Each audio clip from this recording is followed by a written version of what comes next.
সম্মানিত দর্শক, আসসালামু আলাইকুম। কৃষিকথা ইউটিউব চ্যানেল থেকে স্বাগত। আজ আমি আপনাদেরকে নিয়ে আসছি পাবনা জেলার হাটহাজারী উপজেলা গড়িয়া ইউনিয়ন চকপাটা গ্রামে। এখানে এক শিক্ষিত ভাই হাঁসের খামার গড়ে তুলছেন, বেইজিং হাঁসের। তিনি কী কারণে বেইজিং হাঁস খামারটি গড়ে তুলছেন এবং তার এই খামার করার পেছনে কী কারণ এবং এই খামার করে তিনি কতটুকু লাভবান হতে পারছেন এবং এই হাঁসগুলো বয়স কতদিন এবং এখানে কী জাতের হাঁস আছে সেই কথাগুলো শুনবো সেই খামারের মুখ থেকে এবং আপনাদের মাঝে উপস্থাপনা করার চেষ্টা করব আমি হোসেন মোহাম্মদের সাথে।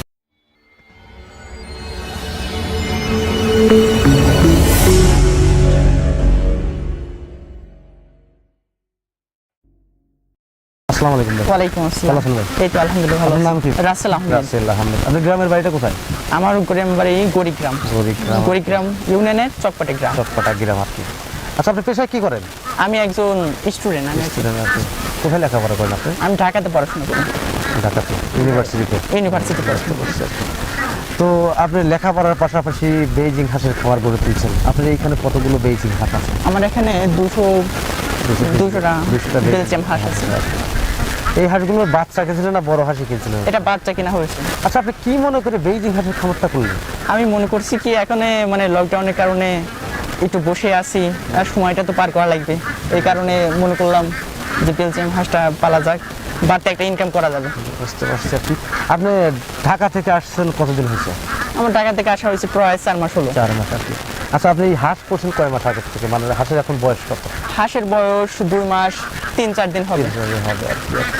আপনি এইখানে তো বেইজিং হাঁস আছে বা বেইজিং হাঁস 200 পিস বেইজিং হাঁস আছে, বেইজিং হাঁসগুলো পালন করছেন বা একদিনে বাচ্চা আনছিলেন না? আপনি কত করে পিস বাচ্চা আনছিলেন? আমি বাচ্চা আনছিলাম 100 টাকা পিস। 100 টাকা পিস। কোথা থেকে বাচ্চা সংগ্রহ করছেন আপনি? এই বাচ্চাটা সংগ্রহ করছিলাম আমি ধানিয়াঘাটা পাশের জেলাতে। আপনার আমার কাছে মনে হচ্ছে সবই অরিজিনাল বেইজিং আছে, সমস্যা নেই, কিন্তু হাঁসের আপনি কি কি খাবার দিয়ে থাকেন? আমি এখানে ভুট্টা দেই, তারপরে গুঁড়া আছে, ভুসি আছে, তারপরে ফিড আছে, ফিড খাইতে দিই। যখন একদিনকার বাচ্চাটা আপনি সংগ্রহ করে নিয়ে আসলেন এইখানে, তো প্রথম দিন আনার পরে যে বাচ্চা ব্রুডিং করতে হয় এটা অবশ্যই আপনার জানা আছে বা আপনি যে এই হাঁস পালনের পদ্ধতিটা আপনি কোথা থেকে পাইছেন? এটা আমি স্টুডেন্ট তো কিছু নিজে দেখছি নেটে থেকে জানার মাধ্যমে। হ্যাঁ, এগুলো অনেকটা শিখছি। মানে ইউটিউব থেকে দেখে আপনি হাঁসের খামার উৎসাহিত হয়েছেন বা হাঁসের খামার করছেন। আপনি কি মনে করছেন যে হাঁস পালন করে কি লাভবান হতে পারবেন? অবশ্যই লাভবান হওয়া যাবে আর কি। আপনি এই বাচ্চাগুলো যখন 100 টাকা কিনে আনছেন, প্রথম দিন আনার পরে কি খাওয়াইছিলেন? এটা আমি ফিড দিছিলাম, এটা নারিশ ফিড আছে না, এই নারিশ ফিডটা দিছিলাম। নারিশ লেয়ার 1 যেটা বলা, এটা এই ফিডটা কতদিন খাওয়াইছিলেন? এটা আমি প্রথম 10 থেকে 15 দিন এটা খাওয়াইছিলাম ফিড, তারপরে ধীরে ধীরে ভুসি, অন্যান্য খাদ্য, মানে মিক্স খাবার আপনি বানায় খাওয়াতেন আর কি। হ্যাঁ, মানে ভুট্টা, ভুসি, ধানের কুড়া ইত্যাদি মিক্স করে। হাঁস পালন করতে গেলে কিন্তু হাঁসের রোগ হয়। অবশ্যই সেই রোগগুলো কিন্তু আসলে আমাদের সমাধান করতে হয় বা আল্লাহর তরফ থেকে যেটা আসে, আল্লাহ তাআলা দয়া করেন, আমরা মানে ওসিলা হিসেবে কাজ করে থাকি, বিভিন্ন ডাক্তাররা কাজ করে থাকে। আপনি হাঁসের বিভিন্ন রোগ হয় বা এটা ওটা, আপনার হাঁসের কি পর্যন্ত রোগ হয়েছে? না, তেমন কোনো কিছুর হয় নাই। এখানে আসার পরে এখানে 3টা ভ্যাকসিন দেওয়া হয়েছে, ডাক পেলে, ডাক কলেরা, এগুলো দেওয়ার পরে দেখা যায় প্রথম দেখা যায় 25 দিনের মধ্যে এখানে ড্রাগ পেলে দিলে আর তার 15 দিন পরে আবার ড্রাগ পেলে দিলে, তারপর 15 দিন পরে ডাক কলেরা দিতে হয়। এগুলো আপনি কোথা থেকে পাইছেন ভাই? এটা আমি আমাদের সাথিয়া উপজেলা স্বাস্থ্য কমপ্লেক্স বা ওখান থেকে পশু হাসপাতাল থেকে নিয়ে আসছি। ওনাদের সাথে পরামর্শ করে নিয়ে আসছি। হ্যাঁ, দিছি। আপনি এখানে 200 পিস হাঁস আছে, এই সব মিলে এক একটা হাঁসের পাশে এই পর্যন্ত করতে কি পরিমাণ খরচ হয়েছে আপনার? এখানে 250 প্লাস 300 এর মতো খরচ হয়েছে। আচ্ছা, আপনি রাত্রেবেলা হাঁস কোথায় থাকে? আমার পাশে ঘর আছে, ঘরে থাকে। হ্যাঁ, বুঝতে পারছি। লেখাপড়ার পাশাপাশি এটা করছেন? হ্যাঁ, এটা বাড়তি ইনকাম হিসেবে করছেন। লকডাউনের জন্য মনে করছে বসেই আছে, আমি এটা করি আর হ্যাঁ, পড়াশোনা। আপনি শিক্ষিত একটা যুবক, আপনি হাঁসের খামার গড়ে তুলছেন, দেশের অর্থনীতিতে ব্যাপক ভূমিকা পালন করছেন। আপনাদের মতো যুবকেরা, শুধু আপনি না, বা পাশাপাশি আমাদের বিলাঞ্চলের যেসব লোক খামার করছে বা বিভিন্ন খামারের সাথে জড়িত এবং বিভিন্ন খাবারের থেকে বিভিন্নভাবে অর্থ উপার্জন করছে, বাংলাদেশের জন্য অনেক গুরুত্বপূর্ণ ভূমিকা পালন করছে। আমি সেই সব লোককে অসংখ্য ধন্যবাদ জানাই আমার কৃষিকথা ইউটিউব চ্যানেল থেকে। আপনার এইখান থেকে বেইজিং হাঁস আছে, তো এই হাঁসের কি কি রোগ হয় আপনার জানা মতে, বা কি হয়েছিল বা কি ধরনের রোগ হয়? এখানে প্রথম বাচ্চা আনার পরে দেখা যায় 5 থেকে 7 দিন একটু সেফ রাখলে তেমন একটা রোগ হয় না। রোগ হয় না। আর এটা রোগ প্রতিরোধ জাত সম্পূর্ণ, মানে রোগ প্রতিরোধ কম ধরে এই হাঁসের তো এমনিতে রোগ প্রতিরোধ ক্ষমতা একটু বেশি থাকে। আর কি।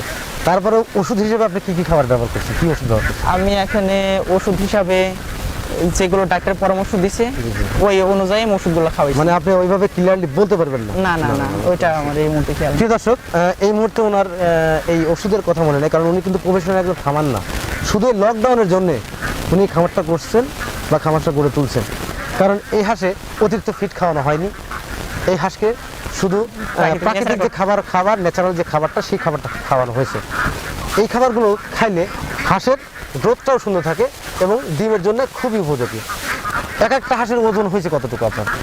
এক একটা হাঁসের ওজন 2 কেজি 500 গ্রাম, 2 কেজি 600 700 এরকম করে ওজন মানে হয়েছে। 2-2.5 কেজির উপরে? 2.5 কেজির উপরে হয়েছে। হয়েছে আর কি। আচ্ছা, 2.5 কেজির উপরে হয়েছে। এখন এই হাঁসটা যদি আপনি বিক্রি করেন, এই হাঁসটা বিক্রি কত দাম চাচ্ছেন, কত টাকা করে? আমি 500 টাকা করে এক একটা দাম চাচ্ছি। 500 টাকা করে বিক্রি, মানে 500 টাকা। 50,000 টাকা সহ হ্যাঁ হ্যাঁ, এরকম দাম চাচ্ছেন। 50,000 টাকা আছে। আপনি কি মনে করেন 50,000 টাকা সহ যদি বিক্রি করেন বা 200 হাঁস যদি 1 লাখ টাকা বিক্রি করেন, আপনার কি লাভ হবে? অবশ্যই অবশ্যই লাভবান হবো। আচ্ছা, নতুন যারা খামারি, আপনার মতো যারা তরুণ উদ্যোক্তা বা নতুন খামার করতে চাচ্ছেন, তারা যদি হাঁসের খামার করেন, তারা কি লাভবান হতে পারবে? অবশ্যই হতে পারবে, কেন না? যারা পরিশ্রম করবে, পরিশ্রমের সফলতা মূল বিষয়। অবশ্যই সফলতা মূল বিষয়। কাঠি আর কি। এখান থেকে পরিশ্রম করলে অবশ্যই সফলতা আপনি হাতে ধরা দেয়। অবশ্যই। আচ্ছা, আপনি এই হাঁসগুলো এইখানে রাখেন না বিলে চলাতেন? না না, আমি এখানে সব আবদ্ধ মধ্যে আবদ্ধ পালন করেন? আবদ্ধভাবে পালন করছি। বাইরে দেন না আপনি? না, না। হাঁসের খাবারের ভিতরে গম, ধান বা ধানের কুড়া আর ভুসি গমের আছে, ভুসি আর ফিড আছে। আর ফিড আছে, হালকা ফিড। মানে প্রাকৃতিক খাবারটা আপনি বানান। হ্যাঁ। এই খাবারটা কয় বেলা দিয়ে থাকেন? এটা আমি সকালে দেই, দেখা যায় সকালে দেই, দুপুরে একবার, আর সন্ধ্যার আগ মুহূর্তে, মানে ঘোর আর ডুবে। ভিটামিন হিসাবে যেমন বিভিন্ন খামারিরা খাওয়ায় ভিটামিন বা এটা ওটা আবি যাবি বিভিন্ন জিনিস খাওয়া থাকে, আপনি কি এই ধরনের খাবার খাওয়াইছেন? এই ডাক্তার পরামর্শ মতো হবে কাজ করবে। সিম্পল ভাবে যে ওষুধগুলো দরকার, সে সেগুলো দিই। ঠান্ডা মান্ডা লাগলে যে ওষুধের দরকার, সেই ওষুধগুলো আপনি ডাক্তারের কাছে পরামর্শ অনুযায়ী খাওয়াইছেন? হ্যাঁ হ্যাঁ, ঠিক। ওনারা খাওয়াইছেন। আচ্ছা, ভ্যাকসিন তো করছেন, ভ্যাকসিন কারা করছে, আপনি করছেন না ডাক্তাররা করে দিয়ে গেছে? এখানে ডাক্তাররা করে আসে, এটা করে দিয়ে গেছে। ওনারা এসে করে দিয়ে গেছে। হ্যাঁ, করে দিয়ে গেছে। তিনি কিন্তু একজন অভিজ্ঞ খামারি না। তিনি ইউটিউবে ভিডিও দেখার পরে উনি মনে করছেন যে হাঁস পালন করে লাভবান হওয়া যায়, কিন্তু হাঁস পালন করে লাভবান হতে গেলে কিন্তু অনেক পরিশ্রম করতে হয়। সে পরিশ্রমটা যদি করছে দেখে এখান থেকে কিছু হয়তো অর্থ উপার্জন হবে, এই চিন্তাধারা স্যার। তো প্রিয় দর্শক, আর কথা বলতে যাচ্ছি না, আজকের প্রতিবেদন এখানে সমাপ্ত করছি। ভালো থাকেন, সুস্থ থাকেন, আল্লাহ হাফেজ, ধন্যবাদ আপনাকে।